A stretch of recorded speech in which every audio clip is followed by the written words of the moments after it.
4-ാം അധ്യായത്തിലെ പ്രധാന കഥാപാത്രങ്ങളായ യേശുക്രിസ്തുവിനെയും ശമര്യക്കാരിലെ സ്ത്രീയെയും ആസ്പദമാക്കി കുമാരനാശാൻ രചിച്ച ചണ്ടാല ഭിക്ഷുകി എന്ന കവിത പ്രചുര പ്രചാരം നേടിയിട്ടുണ്ട്. ശമരിയ പട്ടണത്തിൽ സുഖ എന്ന സ്ഥലത്ത് ഒരു ശമരിയ സ്ത്രീ വെള്ളം കോരുവാൻ വന്നു. വഴി നടന്ന് ക്ഷീണിച്ച യേശു ക്ഷീണം അകറ്റുവാനായി ആ സ്ത്രീയോട് ദാഹജലം ചോദിച്ചു.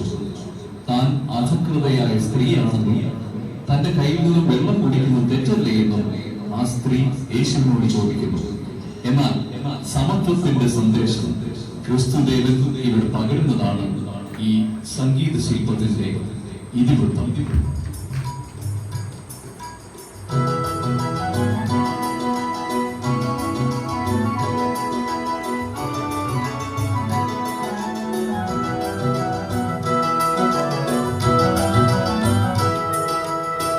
നട്ടുച്ച നേരത്ത് കിണറിന്റെ തീരത്ത് വെള്ളത്തിനായി ഞാൻ കാത്തിരിക്കൂ.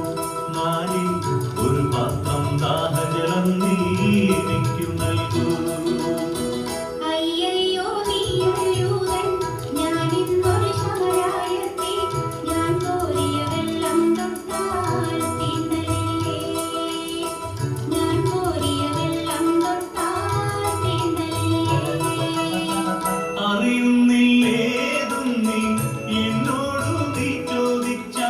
ജീവന്റെ ജലം കോരി തരുമല്ലോ ഞാൻ, ജീവന്റെ ജലം കോരി തരുമല്ലോ ഞാൻ.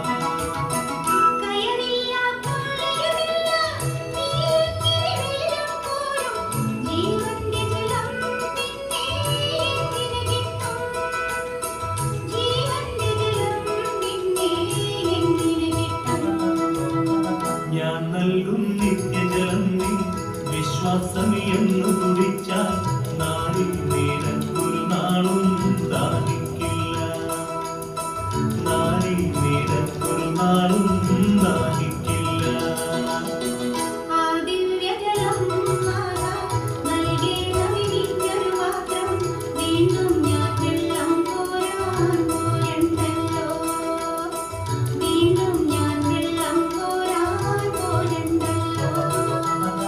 മഹിളെ നീ വീട്ടിൽ പോയി നീ കണവനെയും കൊണ്ടുവരൂ നീ, അപ്പോൾ ഞാൻ കോരി വിളമ്പാം ജീവന്റെ ജലം, അപ്പോൾ ഞാൻ കോരി വിളമ്പാം ജീവന്റെ ജലം.